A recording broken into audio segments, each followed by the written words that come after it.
Netram Tondare diploma second semester student के लिए एक नए वीडियो लेक्चर के साथ आज की इस वीडियो लेक्चर में हम कुलिज नलिका के द्वारा एक्स किरण का उत्पादन production of x Kiran by Coolidge tube इसके बारे में डिस्कस करेंगे। तो चलिए हम स्टार्ट करते हैं आज की लेक्चर। यह लेक्चर बहुत ही इम्पोर्टेंट है, कई बार एग्जाम में पूछा गया है, तो इसका नोट्स बना के रखेंगे और अच्छे से पढ़ाई करेंगे।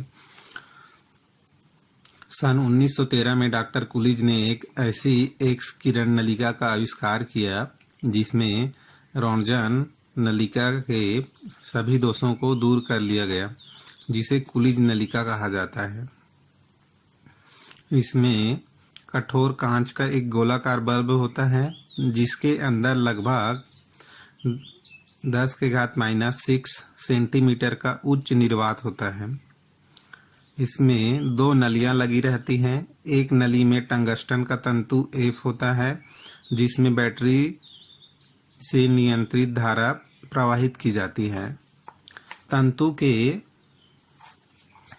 के गर्म होने पर उसमें से तापायनिक प्रभाव के कारण इलेक्ट्रॉन निकलने लगते हैं जिनकी संख्या तंतु के ताप पर निर्भर करती है। इस प्रकार तंतु कैथोड का कार्य करता है।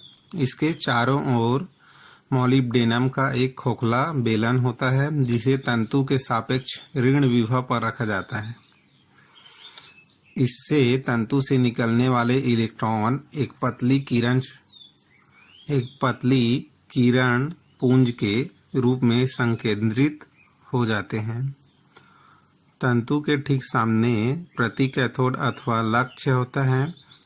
यह तांबे का ब्लॉक होता है जिसके 45 डिग्री कोण पर झुके तल पर टंगस्टन अथवा मॉलिब्डेनम जमा देते हैं। तांबे का ब्लॉक एक तांबे की खोखली नली के सिरे पर स्थित होता है। नली को ठंडा करने के लिए उसमें जल की धारा प्रवाहित की जाती है। पूरी नलिका एक शीशे के खोल से घिरी होती है। जब एक ऊंचाई ट्रांसफर द्वारा तंतु एफ तथा लक्ष्य टी के बीच लगभग 20,000 वोल्ट का प्रत्यावर्ती विभवांतर लगाते हैं तो इस विभवांतर के कारण तंतु से उत्सर्जित इलेक्ट्रॉन त्वरित होते हैं और तीव्र वेग से जाकर लक्ष्य से टकराते हैं तथा एक्स किरणें निकलने लगती है। इलेक्ट्रॉनों के लगातार लक्ष्य से तीव्र वेग से टकराने से लक्ष्य बहुत गर्म हो जाता है। इसी कारण इसके चारों ओर तांबे की नली में जल प्रवाहित करके इसे ठंडा रखा जाता है। इलेक्ट्रॉनों के टकराने से उत्पन्न ऊष्मा तांबे द्वारा नली में प्रवाहित होने वाले जल को प्रदान कर दी जाती है। प्रत्यावर्ती विभवांतर के आधे चक्र में जब लक्ष्य तंतु के सापेक्ष धनात्मक होता है तभी इलेक्ट्रॉन आकर्षित होकर लक्ष्य से टकराते हैं।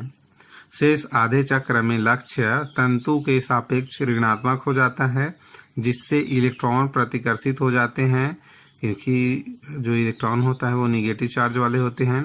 इस प्रकार केवल अर्धचक्र के समय में इलेक्ट्रॉन लक्ष्य से टकराते हैं तथा नली स्वयं दिष्टकारी रेक्टिफायर की भांति कार्य करती है।